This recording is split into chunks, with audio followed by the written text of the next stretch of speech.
હિના પાર્કમાં વરસાદી પાણીથી હાહાકાર. મેયર અને ભાજપ આગેવાનો તાત્કાલિક સ્થળે પહોંચ્યા. આણંદ જિલ્લામાં સતત એક સપ્તાહથી વરસેલા વરસાદ બાદ વોર્ડ નંબર 4 ની હિના પાર્ક સોસાયટીમાં પાણી ભરાવાની ગંભીર સમસ્યા ઊભી થઈ હતી.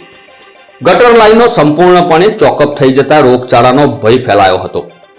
સોસાયટીના રહીશોએ કરમસદ આણંદ મહાનગરપાલિકામાં રજૂઆત કરતા મેયર દીપિકા પટેલ સહિત ભાજપના અગ્રણી નેતાઓ તાત્કાલિક સ્થળ પર દોડી આવ્યા હતા. પ્રેશર મશીન દ્વારા ગટર લાઈનોની સાફ સફાઈ શરૂ કરી પાણીના નિકાલ માટેની કામગીરી હાથ ધરાઈ હતી.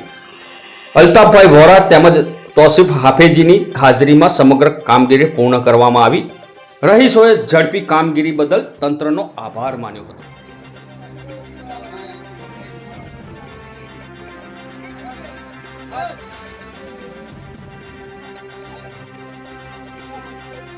વોર્ડ નંબર 4ની આજે અમે ડ્રેનેજના ચેરમેન શ્રી અમારા નવા મુકાઈ નિમણૂક થઈ છે એ મહેન્દ્રસિંહભાઈ અને અમે સાથે આજે વિઝિટમાં આવ્યા તો અહીંની પ્રશ્ન જો કે ગટર ઉભરેલી ને છે તો અમે તાત્કાલિક એન્જિનિયર શ્રી જુગલભાઈને સેનેટરીના એન્જિનિયર શ્રી રાવભાઈ એ લોકોને તાત્કાલિક જાણ કરતા અહીંયા આવ્યું અને તરત જ સ્થળની મુલાકાત લીધી અમે અને ગટર ઉભરેલી છે અને ગંદકીનું જે સામ્રાજ્ય આ વિસ્તારના લોકોનું જે સામ્રાજ્ય ઊભું કર્યું છે તેમને પણ અમે રિક્વેસ્ટ કરી છે કે ગંદકી ના કરતા અને તાત્કાલિક ધોરણે ગંદકીની પણ સફાઈ કરી અને થશે હમણાં થોડી વારમાં આવશે ટ્રેક્ટર પણ અમારું કર્મચારીઓ સાથે આવશે અને ગટરનું જે છે એના માટે પણ એના સર્જનો આવી ગયા છે કે ગટરનું ક્લિનિક પણ ચાલુ કરી થોડી મોટાભાગની સમસ્યા કદાચ કલાકમાં સમસ્યાનું સોલ્યુશન પણ આવી જશે.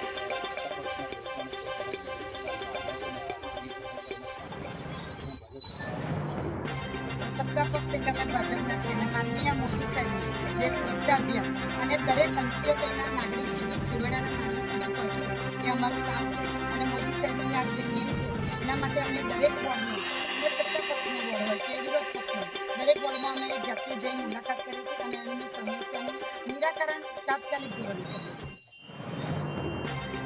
આજે અમને જોઈને બહુ સારું લાગ્યું કે વોર્ડ નંબર 4 ની અંદર મેયરશ્રી જાતે આવ્યા છે, ચેરમેન ઓફ પોલીસ ડિપાર્ટમેન્ટના ચેરમેન બી જાતે આવ્યા છે વિસ્તારની અંદર. પણ મેં થોડા સમય પહેલાં 10 દિવસ પહેલાં મેં સુજીતા તલાવ ફાટ્યું એક કોંગ્રેસના નેતા કંઈ પહોંચ્યા, તલાવ ફાટ્યું કંઈ પહોંચ્યા, પછી ગામડીનું તલાવ ફાટ્યું ત્યાં આવવાનો ટાઈમ મળ્યો નહીં. પણ હાલની અંદર સત્તા પક્ષના મેયરશ્રી જાતે આટલા કિચડની અંદર આવ્યા અને તાત્કાલિક ધોરણે આ બહેનોએ જે પ્રશ્ન માટે એમને ગયા થઈ ઓફિસે ગયેલા કરમસદ મહાનગરપાલિકાના મેયરશ્રીની ઓફિસે ગયા તાત્કાલિક ધોરણે એમના તૈયારી થઈ ગઈ. એમની ગાડી અને જેટલા વિભાગના જે કર્મચારીઓ જે બધાને અહીં લઈને આવી અને ટ્રેક્ટરથી માંડી જે સામગ્રી લાવવાની હોય બધી સામગ્રી પૂર જોશમાં હાલમાં ચાલુ થઈ ગઈ છે. પણ મારે આપના માધ્યમ એવું કહેવું છે કે માણસ ઓળખો.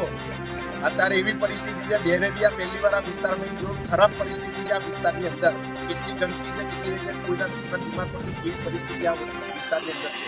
પણ બેને પરિસ્થિતિ જોઈ કિચનની અંદર નાના મચ્છર હોવા છતાં જોઈ અને તાત્કાલિક ધોરણે સેનેટરી વિભાગની જે બધાને અહીં જાણ કરી સૂચના આપી હાલની અંદર એક પૂરજોશમાં કામગીરી ચાલુ થઈ ગઈ છે. બેનનો અને જેટલા અહીં રહીશો છે બેનનો ખૂબ આભાર બી કીધું છે. અને મારે આપના માધ્યમથી એવું કહેવું છે કે સમાજ જેને વોટ આલે છે જે નેતાઓને વોટ આલે છે ને એ નેતા બીજે જાય છે, અહીં આવવાની જગ્યાએ બીજે જાય છે. કેમ કે વિસ્તારમાં ખબર છે કે આ લોકો વોટ આલે જ છે અમને, એટલે આ વિસ્તારની માઇનોરિટી વિસ્તારમાં અમુક લોકોને કદર છે નહીં. કોર્પોરેટર બચારા કામ કરે છે, કોર્પોરેટરથી જેટલું થાય એટલું કરે છે, પણ જે મોટા નેતાઓ જે વિસ્તારમાં અહીં વોટ લઈ જાય છે એ દેખાતા છે નહીં. હાલની અંદર સારી કામગીરી કરી છે તો બેને કરી છે. બેનનો અમે ખૂબ ખૂબ આભાર કહીએ છીએ. સોસાયટીના રહીશો બેનને બી ખૂબ ખૂબ આભાર કીધું.